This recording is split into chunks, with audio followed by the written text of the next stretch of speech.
Perkenalkan, nama saya Wilhelmus Emmanuel Urajoboda, biasa disapa William. Saya akan mempresentasikan makalah yang berjudul tentang dampak COVID-19 terhadap dunia pendidikan. Bab 1, pendahuluan. 1.1 latar belakang. COVID-19 adalah penyakit yang disebabkan oleh virus Severe Acute Respiratory Syndrome coronavirus 2. COVID-19 dapat menimbulkan gangguan sistem pernapasan, mulai dari gejala yang ringan seperti flu hingga infeksi paru-paru seperti pneumonia. COVID-19 adalah jenis penyakit baru yang disebabkan oleh virus dari golongan coronavirus, yaitu SARS-CoV-2 yang juga sering disebut virus corona. Penyebarannya yang sangat cepat membuat beberapa negara menerapkan kebijakan untuk memperlakukan lockdown untuk mencegah penyebaran virus corona. Di Indonesia, pemerintah menerapkan kebijakan pembatasan sosial berskala besar untuk menekan penyebaran virus ini. Kebijakan social distancing berakibat fatal terhadap roda kehidupan manusia. Masalah ekonomi yang paling terasa dampaknya karena hal ini menyentuh berbagai lapisan masyarakat. Tersendatnya laju ekonomi mengakibatkan tertutupnya kebutuhan primer manusia untuk memenuhinya, karena negara akan sangat terbebani kalau harus menanggung segala kebutuhan pokok setiap penduduknya. Tak terkecuali bidang pendidikan ikut juga terdampak kebijakan ini.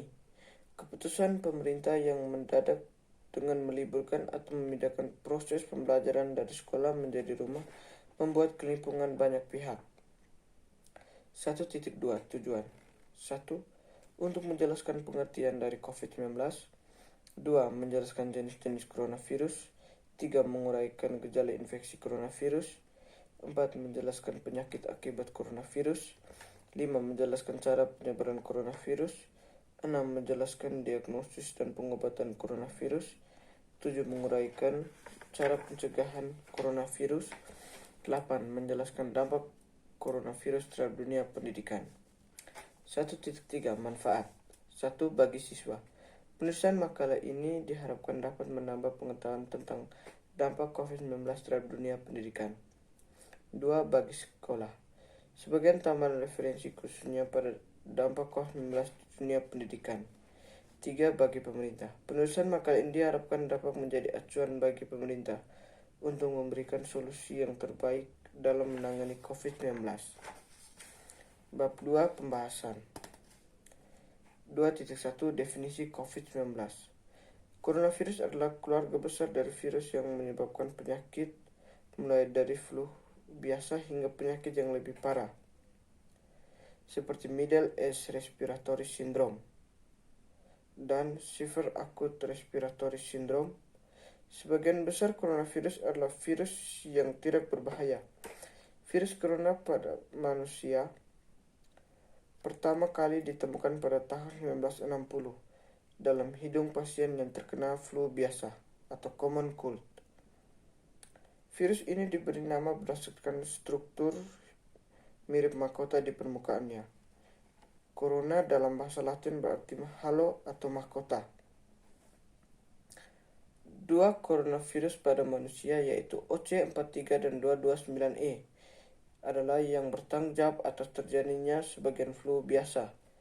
Penyakit SARS, MERS, dan COVID-19 yang menjadi pandemi saat ini disebabkan oleh tipe coronavirus lain. Coronavirus merupakan virus zoonosis, artinya virus ini menyebar dari hewan ke manusia.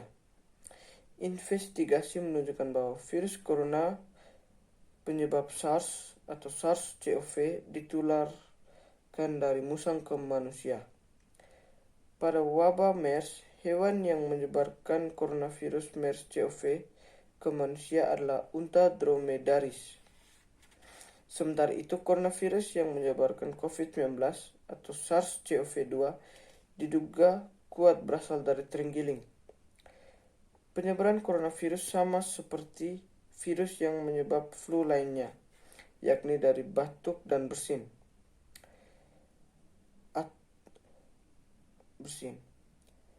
Atau dari sentuhan orang yang terinfeksi. Virus ini juga dapat mengular apabila Anda menyentuh barang terkontaminasi, lalu menyentuh hidung, mata, dan mulut tanpa mencuci tangan. Hampir semua orang pernah terinfeksi virus corona setidaknya sekali seumur hidupnya. Biasanya terjadi pada anak-anak, meskipun umumnya muncul pada musim gugur dan dingin. Coronavirus juga bisa muncul di Indonesia yang beriklim tropis. 2.2 Jenis-jenis coronavirus. Coronavirus adalah virus yang memiliki banyak jenis. Namanya biasanya dibedakan berdasarkan tingkat keparahan penyakit yang disebabkan dan seberapa jauh penyebarannya. Sejauh ini ada 6 jenis virus corona yang diketahui menginfeksi manusia. 4 diantaranya adalah 1. 229E, 2. NL63, 3. OC43, 4. HKU1. 2 jenis sisanya adalah coronavirus yang lebih langka, yakni MERS-CoV, penyebab penyakit MERS, dan SARS-CoV, penyebab SARS. Pada awal Januari 2020, pemerintah Tiongkok melaporkan kasus infeksi coronavirus jenis baru yang menyebabkan gejala mirip pneumonia. Virus tersebut tidak memiliki kesamaan dengan tipe coronavirus manapun. Virus tersebut mulanya dikenal sebagai novel coronavirus 2019. Setelah melewati berbagai pengamatan dan penelitian, secara resmi berganti nama menjadi SARS-CoV-2. SARS-CoV-2 penyebab COVID-19 dicurigai menular dari hewan kelelawar dan menular ke manusia. Akan tetapi, pada akhir Januari, virus ini juga telah terkontaminasi menular dari manusia ke manusia. 2.3 Gejala infeksi virus corona. Orang yang terinfeksi virus ini akan menunjukkan gejala yang berbeda-beda. Gejala infeksi coronavirus biasanya tergantung dari jenis virus dan seberapa serius infeksinya.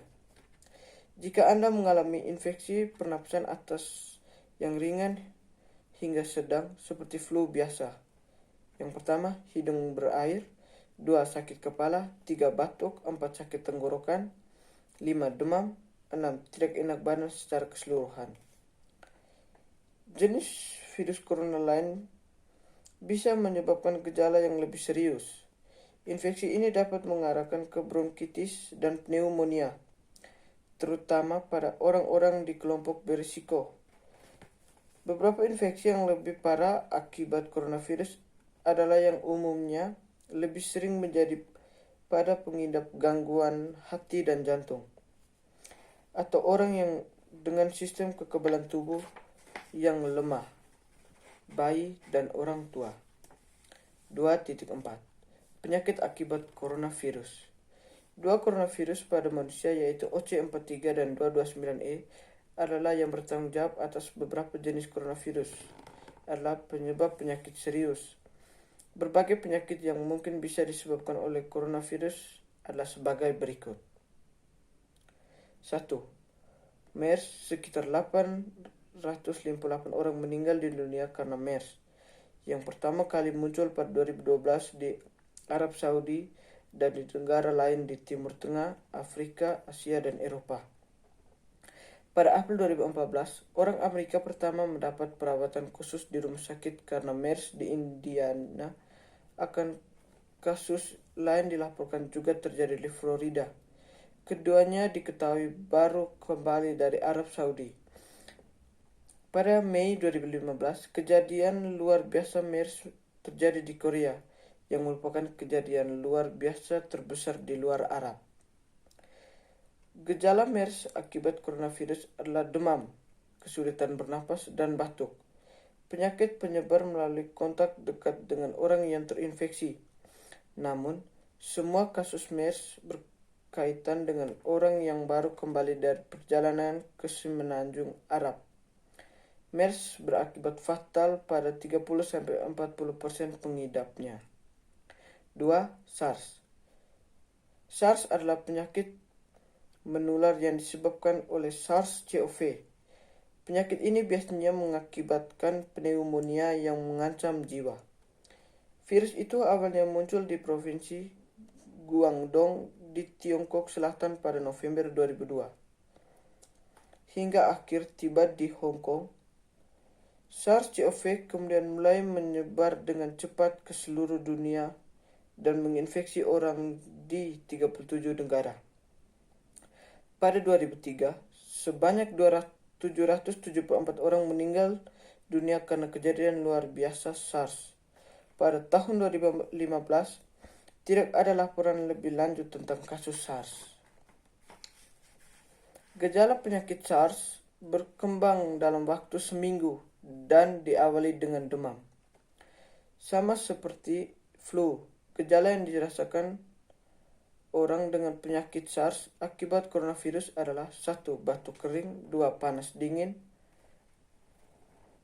3. Diare, 4. Sesak napas. Pneumonia, infeksi paru-paru parah, mungkin akan berkembang setelahnya. Pada tahap lanjut, SARS menyebabkan kegagalan pada paru-paru, hati, dan jantung. Ketiga, COVID-19 atau Coronavirus Disease 2019. Pada akhir Desember 2019, World Health Organization atau WHO mengumumkan bahwa pneumonia yang menyebabkan tidak diketahui di kota Wuhan, Provinsi Hubei, Tiongkok. Pada 7 Januari, novel coronavirus diidentifikasi sebagai penyebab kasus tersebut. Virus yang saat itu dikenal sebagai 2019 nCoV ini belum pernah ditemukan sebelumnya pada manusia. Penelitian dalam Journal of Medical Virology menyebut bahwa kebanyakan orang yang terinfeksi virus corona baru ini terpapar daging hewan liar yang dijual di pasar makanan laut Huanan. Pasar Huanan juga menjual hewan liar seperti kelelawar, ular, dan terenggiling. Menurut penelitian tersebut, virus penyebab COVID-19 berasal dari ular. Hal ini turut menjadi bukti bahwa konsumsi hewan liar bisa meningkatkan risiko penularan penyakit baru. WHO sendiri telah menetapkan COVID-19 sebagai pandemi pada tanggal 11 Maret 2020. Meski begitu, Wuhan, kota pertama wabah penyakit ini, tidak lagi mencatat kasus baru per 19 Maret 2020. Hal ini kontras dengan belahan dunia lain yang justru terus mencatatkan kenaikan kasus. 2.5. Penyebaran coronavirus. Seperti yang telah disebutkan, coronavirus adalah zoonosis, arti virus ini menular dari hewan ke manusia. Penularan antara manusia juga bisa terjadi, walau belum diteliti secara khusus. Seiring perkembangannya, virus ini dapat menular melalui beberapa cara. Virus MERS-CoV menyebabkan penyakit MERS dapat menular melalui 2 cara. Pertama, dari hewan ke manusia. Dalam hal ini, unta dipercaya sebagai sumber utama virus. Penyakit SARS diketahui berasal dari kelelawar dan musang. Penularannya terjadi melalui droplet atau cairan yang keluar dari sistem pernapasan melalui kontak dekat. Ada pula kemungkinan droplet virus corona penyebab SARS bertahan di udara dan menular melalui perantara ini. Namun, penularan melalui udara lebih umum terjadi di lingkungan rumah sakit. Serupa dengan SARS, COVID-19 awalnya diketahui bersumber dari hewan ular. Mereka yang awalnya terjangkit virus ini diketahui telah memakan hewan liar di pasar Huanan. Meski begitu, seiring perkembangannya, para ahli meyakini bahwa COVID-19 menular dari orang ke orang melalui droplets. Itu sebabnya virus ini juga sering disebut sebagai virus SARS tipe 2 atau SARS-CoV-2. Secara umum, penularan coronavirus melalui 1. Melalui udara, atau virus keluar dari mereka yang batuk dan bersin tanpa menutup mulut. Yang kedua, sentuhan atau jabat tangan dengan pasien positif. Yang ketiga, menyentuh permukaan benda yang terdapat virus kemudian menyentuh wajah atau hidung, mata, dan mulut tanpa mencuci tangan. 2.6 Diagnosis dan pengobatan. Berikut ini adalah beberapa cara untuk mendiagnosis coronavirus yang dilakukan oleh dokter untuk mencari informasi tentang virus corona yang mungkin menjangkiti Anda. Yang pertama, melihat riwayat kesehatan Anda, termasuk gejala yang Anda rasakan. Yang kedua, melakukan pemeriksaan fisik. Ketiga, melakukan tes darah. 4. Melakukan tes laboratorium terhadap dahak, sampel dari tenggorokan, atau spesimen pernapasan lainnya. Jika Anda mengalami gejala yang telah disebutkan, Anda perlu memberitahu dokter soal lokasi yang baru Anda kunjungi atau kontak dengan hewan. Sebagian besar infeksi MERS-CoV ditemukan berasal dari Semenanjung Arab. Sementara itu, untuk SARS-CoV umumnya berasal dari daerah Tiongkok. Penting pula untuk memberitahu dokter apabila Anda baru saja dari daerah wabah atau tempat-tempat umum yang dicurigai terinfeksi virus ini. Kontak dengan hewan-hewan pembawa virus ini seperti unta dan ular atau menggunakan produk berbahan unta juga penting untuk disampaikan demi membantu diagnosis penyakit akibat coronavirus. Tidak ada pengobatan khusus untuk penyakit yang disebabkan oleh virus corona pada manusia. Begitu juga dengan COVID-19 yang kini tengah mewabah. Sebagian besar penyakit akibat virus termasuk COVID-19 adalah self-limiting disease. Artinya penyakit tersebut bisa sembuh dengan sendirinya. Walau demikian, ada hal-hal yang dapat meredakan gejala penyakit akibat coronavirus antara lain 1. Minum obat flu atau bereda nyeri yang disarankan. 2. Gunakan pelembab ruangan atau mandi dengan air panas untuk melegakan sakit tenggorokan dan batuk. 3. Jika Anda mengalami sakit ringan, Anda perlu minum banyak air dan beristirahat di rumah. 2.7 Pencegahan. Untuk mencegah infeksi virus ini, Anda dapat menerapkan perilaku hidup bersih dan sehat atau PHBS. Anda dapat mengonsumsi makanan bergizi untuk mempertahankan sistem imun Anda. Pasalnya, penyakit akibat virus umumnya dapat dicegah dengan ketahanan tubuh yang baik. Beberapa hal yang dapat Anda lakukan antara lain 1. Cuci tangan dengan sabun dan air mengalir selama 20 detik. 2. Hindari menyentuh wajah, hidung, mulut, dan mata dengan tangan yang kotor. 3. Hindari berhubungan dengan orang yang sakit. 4. Hindari daerah di mana infeksi atau wabah terjadi. 5. Bersihkan barang yang sering Anda sentuh. 6. Tutupi mulut Anda saat batuk dan bersin dengan tisu dan segera cuci tangan. 7. Tetaplah di rumah jika sakit. 8. Jaga dan tingkatkan daya tahan tubuh, tidak hanya dengan mengkonsumsi vitamin C, tapi juga kombinasi beberapa vitamin dan mineral. Jenis vitamin yang Anda perlukan contohnya vitamin A, E, serta B kompleks. Selain itu, mineral yang Anda butuhkan seperti selenium, zinc, dan zat besi. Selenium menjaga kekuatan sel dan mencegah kerusakan DNA, lalu zinc memicu respon kekebalan tubuh. Selain itu, zat besi membantu penyerapan vitamin C. Seluruh dunia saat ini juga sedang menerapkan social distancing dengan membatasi aktivitas di luar rumah serta kontak dengan orang lain. Ini adalah cara yang efektif untuk mengurangi resiko penularan dan meratakan kurva pandemi COVID-19. 2.8 Dampak coronavirus terhadap dunia pendidikan. Meningkatnya virus COVID-19 di Indonesia membuat pemerintahan pusat maupun daerah mengeluarkan berbagai himbauan, peraturan, dan kebijakan yang diberikan kepada masyarakat seluruh Indonesia.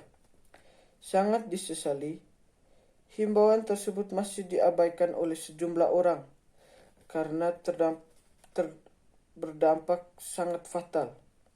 Virus ini sangat mudah menyebar dan menyerang kekebalan tubuh dengan cepat, bahkan banyak merenggut korban jiwa.